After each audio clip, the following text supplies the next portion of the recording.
Okay, let's unpack this one. Major League Baseball was pretty rocked recently by a move that, well, it felt like it came out of nowhere. Yeah, absolutely. We're talking about the Boston Red Sox trading their star third baseman, Rafael Devers, over to the San Francisco Giants. And it wasn't just who got traded. I mean, Devers is a huge name, obviously. Right. But it was the timing. This wasn't some deadline scramble. It happened Sunday, June 15th. That's, what, over 6 weeks before the deadline? It sent real shockwaves through the league. Totally unexpected timing.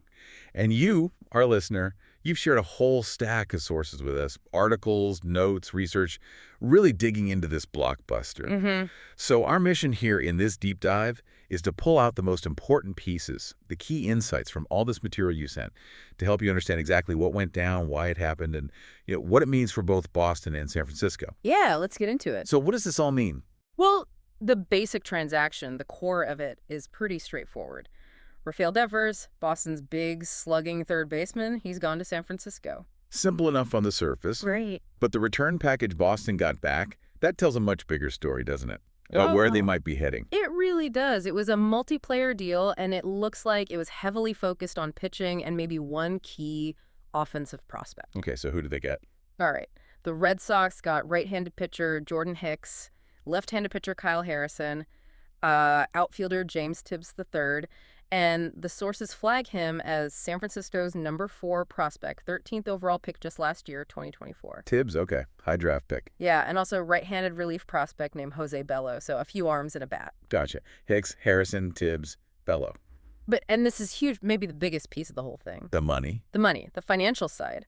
The Giants took on the entirety of Devers' massive contract. Wow. That 10-year, $313.5 million deal he signed just before the 2023 season. Yeah, I remember that. The sources are really clear on this. San Francisco is now on the hook for over $250 million remaining on that deal, running through 2033. Taking on $250 million for one player. That's a statement. It absolutely is. Which brings us to the big question, the one the sources really wrestle with. Why? Why would the Red Sox trade a fan favorite, arguably their best hitter, just starting year 2 of that enormous contract? Especially because, as you look at the timing, like around June 17th when this went down, the Red Sox weren't, completely bottoming out. Right. They weren't in full fire sale mode. Yeah. Their record was 38-36, 4th place in the AL East, but only 8.5 games back. Not amazing, but not, disastrous. Exactly. So the official reason from Red Sox leadership, Craig Breslow, the CBO, and Sam Kennedy, the president CEO, it's fascinating. It all centered around this phrase, a lack of alignment with Devers. Alignment. Yeah, and also a desire for a new team culture, plus creating flexibility for their younger guys. Okay, let's dig into that alignment thing, because the sources really hammer this point as the core issue. Where did it start? Well, reportedly, it goes back to the offseason. After they brought in Alex Bregman, the Red Sox asked Devers to move from third base to be the full-time DH. Ah, okay. Now, he did accept it eventually, and honestly, the sources say he was raking as the DH, leading the team in homers, RBI, OBP when he got traded. So production wasn't the issue at DH? Not at all. But there was apparently some initial reluctance on his part to make that move. Okay, so some friction there early on. Then what? Did it escalate? It sounds like it really escalated in early May. Tristan Casas gets that season-ending injury. Right. Brutal loss for them. Yeah. And then Devers was approached again about moving positions, this time maybe to first base to help cover. Wow. And this, according to the sources, is where things really boiled over. Devers publicly refused. And not only refused, but actually criticized the front office publicly. Ooh, okay. Public criticism, that often doesn't end well. Was that the point of no return based on what you read? That seems to be the strong indication. Multiple sources describe that public defiance as the final straw. It just completely fractured the relationship. Wow. Insiders were quoted calling it an unsalvageable situation for both parties. And interestingly, some sources suggest Devers himself was ready for a change of scenery due to what he saw as mixed messaging and communication issues, even if he never formally put in a trade request. So it wasn't just the team wanting him out. He might have been ready to go too. It sounds like a mutual breakdown. Yeah, a really sour situation. Not just a baseball move then, clearly. More about the relationship, the dynamic. I read there was even an attempt to smooth things over. Yeah, principal owner John Henry apparently flew out to Kansas City back in May, right after Devers made those public comments. Okay. And Henry described that chat as productive at the time, but, well, obviously the underlying problems the sources point to, they didn't go away. The issues persisted. Right. So that brings us back to Craig Breslow. How did he officially frame this huge decision, trading their star player? Breslow called it a baseball trade. He said it was done for the best interests of the Red Sox on and off the field to win championships. Strong words. On and off the field. That seems key. Definitely echoes the alignment and culture stuff. He also stressed this commitment to ferociously and relentlessly pursue a culture that everyone buys into. Okay. And he made a really interesting admission. He acknowledged the team might not be better on paper right away. Wow. Admitting that up front is something. It is, but he argued it creates a more functional roster. And crucially, it opens up playing time for what he termed their premium positional young talents, guys like Roman Anthony, Marcelo Mayer, Christian Campbell. So clearing the DH spot, basically. Clearing the DH spot, creating roster flexibility. He also mentioned it created resources to maybe address other team needs before the trade deadline. So future flexibility, too. It's really interesting, that trade-off. Valuing functionality and culture potentially over the immediate massive talent of Devers, even with that contract. Based on these sources, it feels like a major takeaway is how much that perceived lack of alignment, that public spat, how much that drove this whole thing. Maybe even more than the stats or the money in the end. It really seems that way. Which it makes you wonder, and this is a question for you, the listener, how much weight do you give those things? Player front office relationships, culture fit. Yeah. How important are they compared to just pure, raw, on-field production? Especially when you're talking about a contract worth hundreds of millions of dollars. It's a tough balance, Yeah. definitely. Okay, so shifting from the why they did it to what they actually got back, let's look closer at that return package for Boston. Right. You mentioned pitching depth and that one prospect. Exactly. So Jordan Hicks, the righty, famous for the high velocity, right? Oh, yeah. Throws gas. The Giants had actually been trying him out as a starter, had a 1-5 record, ERA up there at 6.47 in 13 appearances. Looks like mostly starts.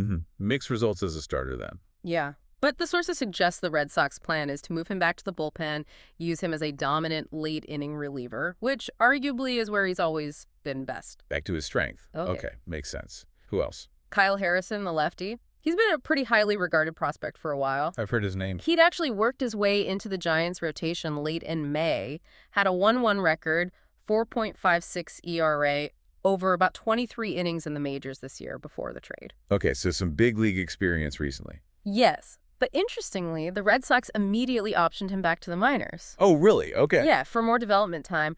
Breslow expressed confidence, though, saying they think he can be a front-of-the-rotation guy eventually. His career ERA before the trade, over about 39 appearances, mostly starts, was 4.48. So still some polishing needed, maybe. So Hicks for the bullpen now, Harrison maybe for the rotation later, and then the hitter, Tibbs. James Tibbs III. Yep. The sources really highlight him. Giants' number 4 prospect, like we said, 13th pick in the 24 draft from Florida State. Okay. What's the scouting report say? Tools look good. Strong hit tool, rated a 50 on the 20/80 scale, which is MLB average. And his power is maybe even better, a 55 grade, so above average potential there. Nice. And he hit in college? Oh, yeah. His final season at FSU was monster, .363 average, .488 on base, .777 slugging, just huge numbers. He slides right in as Boston's number 6 prospect now. Wow, okay. That sounds like a potentially exciting piece for the future. Yeah. Anyone else? One more arm. Jose Bello, right-handed reliever, younger guy, 20 years old, signed with the Giants back in January 23. Okay. More of a long-term project. Seems like it. Posted good numbers in rookie ball, 2.97 ERA, strong strikeout-to-walk ratio. The view seems to be he's a potential up-and-down reliever, maybe contributes later this decade. Okay, so Hicks for now, Harrison and Tibbs with high upside for later, Bello as a deeper prospect. How are people viewing this whole package? The sources must have opinions. Oh, definitely the different perspectives. Some execs quoted in the material think it's actually a pretty solid return considering Boston got out from under that massive Devers contract. Shedding that much salary is a big factor. Right, the financial relief angle. Exactly. But for fans, especially fans who heard win now messages earlier or expected them to compete hard in 2025, it probably feels pretty tough. Yeah, I can see that. You're trading a proven superstar, your best hitter, right now for potential down the road. It definitely highlights that gap that can exist between how a front office calculates value and how fans experience a trade like this. Yeah, that emotional impact versus the spreadsheet value. Okay, I let's agree. flip the coin. Let's talk about Devers' new team, the San Francisco Giants. Mm-hmm. For them, getting Devers, I mean, this feels like a crystal clear signal, right? They're going for it now. Absolutely unambiguous. And look where they were when the trade happened, around June 17th. Where were they? Strong record, 41-29. That had them tied for first place in the NL West with the Dodgers. They are right in the thick of the pennant race. Okay, so adding a bat like Devers makes a ton of sense from that perspective. And it fits their recent pattern, too. The sources point out they've been really aggressive trying to land big fish. Well, they famously made a huge run at Aaron Judge before he went back to the Yankees. Oh, yeah, I remember that chase. And more recently, they spent big on free agents, like Matt Chapman and Willie Adams.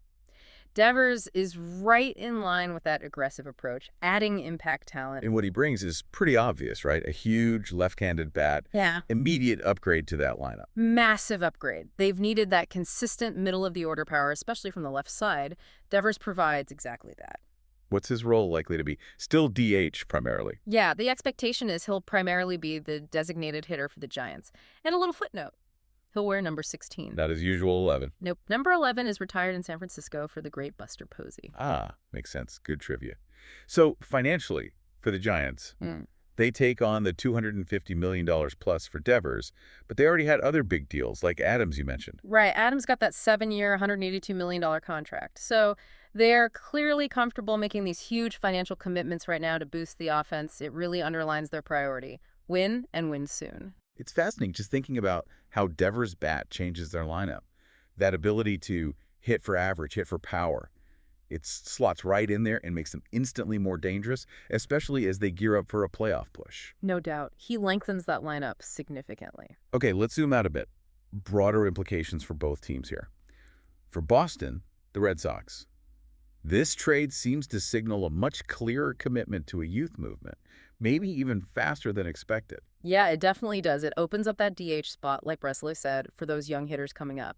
And, shedding Devers' contract could free up significant financial flexibility down the road, maybe after some other current deals expire. So Breslow's strategy, looking at the return in his comments, it really leans into building from within, trusting that farm system. Seems that way. Guys like Anthony, Mayer, now Tibbs, Uh-huh. they're putting a lot of faith in that next wave. But they'll need them, and the pitchers they got back, to step up big time to compete in that brutal AL East.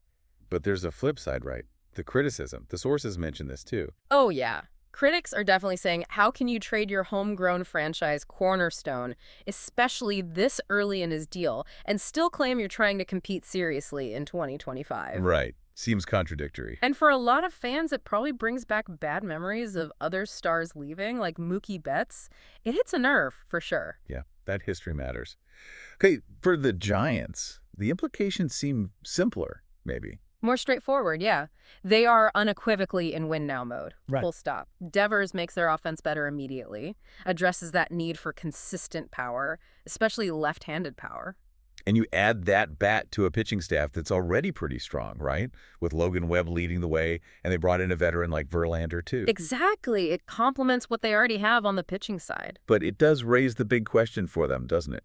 Can Devers plus Adams plus Chapman, can that offense score enough runs consistently to really challenge, say, the Dodgers? Yeah. And go deep in October, especially considering the massive financial bet they've just made. That's the multi-million-dollar question, isn't it?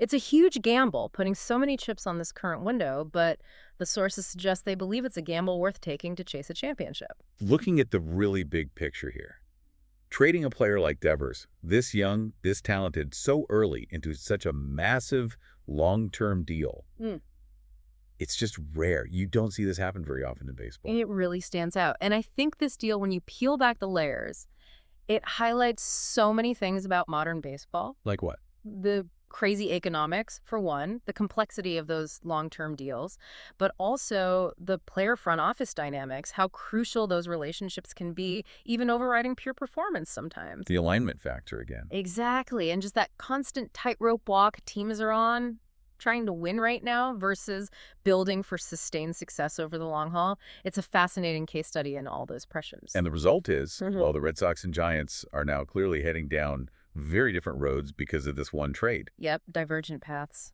And the real impact. We're going to see that play out for the rest of this 2025 season, obviously. But honestly, for years and years to come, as these prospects develop or don't, and as those contracts play out. Absolutely. It's a long-term story.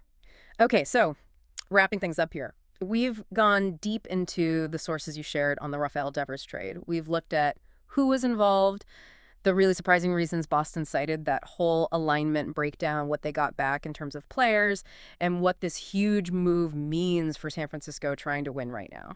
So after digging through all these details, all these perspectives from the sources, what's the one thing that really stands out most to you about this whole situation?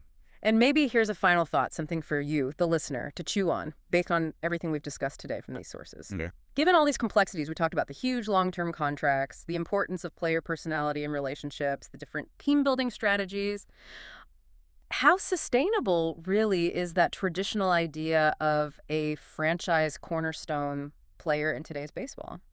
Interesting question. Is navigating those relationships, managing those massive financial commitments, is that becoming just as critical for a team's success as the player's batting average or ERA? A lot to think about there. Thanks for joining us for this deep dive.